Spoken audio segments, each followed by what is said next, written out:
Hey guys, what's up? Chris here for BeerGeekNation.com. Thanks once again for joining me today. Going to do a little bit of a homebrew video day today. Not going to do a brew session or anything. I already did that. So today I'm going to show you guys my lagering process. By that I mean I'm going to show you me transferring. I did 10 gallons of an Oktoberfest, came in around 5% alcohol by volume. I'm going to transfer it into 2 Cornelius kegs. These guys over here, I'll show you them. And we're gonna let it lager for about a month in my keezer. Actually, it's been in the primary in my conical for about 3 weeks now. Gravity is spot on where I want it to be. I've been slowly dropping the temp. What I did initially, I fermented for 3 weeks at 52 degrees Fahrenheit. Bumped it up to 64 degrees for 2 days as for the diacetyl rest. And then I've been slowly dropping it down. Ultimately, it's gonna sit at around 35, 36 degrees for a month. It's at 42 degrees right now, so I've been dropping it down slowly over this last week. So it should be where I need to get it. So let's get into it. Let me get this stuff in kegs, get it lagering, and show you guys how I go about doing it. All right, guys, so here's the beer. It's Blichmann Conical fermenter. I think it's a 14 gallon. There's like 10 gallons, 11 gallons in there, maybe a little bit less depending on how much yeast is left over. So what I'm gonna do, the beautiful thing about the Blichmann Conicals is that you can see right there, if you follow that down, that's usually where the airlock would go. You can hook CO2 up to it, and you can actually force push, use CO2 to force the beer out of the conical, so I don't have to have it up, and I can pump it right into the kegs. So that's very cool. But first, it'll be like 2 psi, so it's very, very low pressure, and you have to be kind of careful about it. But it's designed to hold pressure. First, I'm going to do down here is I'm going to drain. I'm going to pull off the yeast. Hopefully, 9 times out of 10, because that bottom valve down there is an elbow, the yeast that's been sitting in there just becomes like cement. Like really thick glue, and it just, if I can get it out, great. I'm going to put some CO2 on it and kind of push it out. Hopefully that works, just because it's a lot easier to make sure I'm getting good beer out of there and not putting yeast and shrub and everything into these kegs that are going to go lager for a month. I just don't want that. So I'm going to try to get as much yeast out of there as possible, and I'm going to do that now. All right, so this is going better than I thought it would. It's flowing out pretty nicely. Wow, yeah, that's really good. Usually never goes that good. We're starting to slow down there. So this is actually how I control my temperature. There's a temperature probe as far as lagering goes, or as far as the fermentation goes. Temperature probe goes up in here, and that acts as pretty good insulation. Good old duct tape. So that's really good insulation, and it holds the temperature really well. And I have a dual stage, so heating pads up there. I think I've showed you guys that before. And now it's starting to slow down so you can see the yeast.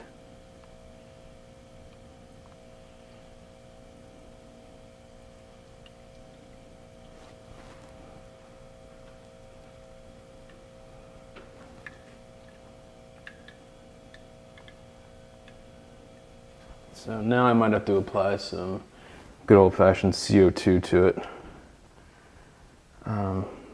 Because you want to wait. I like to see at least some beer coming out here. All right, so here we go. I'm applying some pressure to it. Only about 2 psi, which the tank I'm using can be a little sketchy. Yeah, that's how you do it.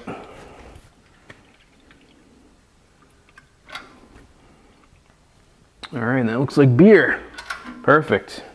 All right, guys, so the other thing I like to do while I keg is purge the tanks, the empty tanks, with CO2 to get the oxygen out. These are both sanitized. I just washed them, all the tubing sanitized. So right now I'm just blowing CO2 into it. I'm gonna vent it maybe twice, so I'm not gonna talk while I'm doing that. It's probably gonna be really loud and annoying, so I apologize.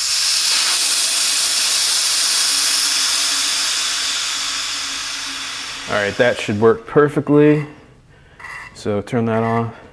That does one of two things. Not only does it get the O2 oxygen out, but it also makes sure you have a good seal on your keg. So if you don't see any leaks or anything. The other thing you're going to want to do is get some keg lube and lube up the gaskets, make sure everything's clean, since it is going to sit in the fridge for a month just to be safe. So I'm going to pop the lid here. I have a paper towel with some Star Sand on it over here.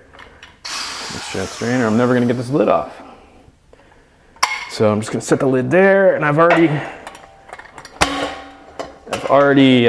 lubed this up. So we'll set that there. Get the hose down as far as it'll go. So what I'm going to do now is I'm going to turn the CO2 on to the conical. Again, about 2 psi, barely on. I'm going to open this up. And there we go. Magically, beer flows uphill with CO2 pressure behind it. Works like a charm. The beauty of a conical fermenter. And this beer is looking really, really clear. That's awesome. If you haven't done a lager before, they're a pain in the ass to do. You got to be real careful with temperature. It takes forever for them to lager and actually ferment out. But the payoff's awesome. You always get a super clear beer. And a lot of people like them because it's what they're used to drinking. If they don't drink craft beer, especially an Oktoberfest like this. I got this recipe from a viewer on Facebook, actually. I've never brewed an Oktoberfest, always wanted to do one. So I figured, what the hell, it's about 5%, looking really good. So let me fill this keg and we'll jump over to the other one when this one is done. I'll show you the next step. All right, guys, so I got about, there's about 5 gallons, full gallons in this one up to about here. And there's almost 5 in this one, about 4 3/4 or so. I'm really happy with that yield. I was afraid I wasn't going to get quite that much. So what I do now, since this is going to, since it's in a keg, really, anytime you keg, you should be doing this. But since it's going to lager for a month, I'm just going to put a blanket of CO2 on top and purge whatever oxygen's out of there, just so it doesn't get oxidized. So I'm going to do that now. Turn the O2 on. And this is just good brewing practice. I mean, this is something you want to do. So you let it fill, then drain it. You let it fill. This one doesn't have a lot of headspace, so I'm not too worried about this one. This one has a little bit more. You can actually, I don't know if you can see it or not, there's about that much headspace on that one. Maybe about that on that, so. You're also just checking your seals. And the way you can do that is spray some Star Sand around the edge. Make sure there's no leaks. You'll see bubbles if there is. No, it looks good. This keg I actually haven't used before. Bought it, never used it. All right, one more and I think that should be good. I'm gonna serve right from these kegs too. A lot of people are worried about, yeast and stuff at the bottom. From what I'm told, and I know a guy who's done it, you only get about half a glass of yeast once it's all said and done. So that first pour, it's gonna be clear anyways after that, so you should be good. All right, one more, and I think this should be good. Then we're gonna take them and put them in the keezer, and I will show you guys that. All right, guys, so the beer is in the fridge. It's chilling right now. I had the lid open.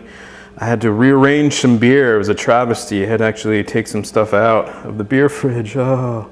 So that stuff will have to come back to cellar temp because it's going back in the cellar. So it says heat mode, just ignore that. That was something I had to do. But this is my keezer. I'll show you guys what it looks like. And hopefully you can see that. Let me zoom out a little bit. So there they are. The 2 10 gallons worth of Oktoberfest are going to sit in there and take up all my beer space. A lot of beer space. It's a travesty, I know. But hops, harvested yeast in there. But there it is, where it will sit for the next 3 to 4 weeks. So thanks for watching, guys. That is my lagering process. Again, this is the first time doing it, but you got to see how the conical works as far as moving beer to kegs. Works freaking great, worth every single penny. So I'm going to go fill this date out on Beersmith. And until next time, guys, take it easy. And remember, life's too short. Drink amazing beers. Cheers.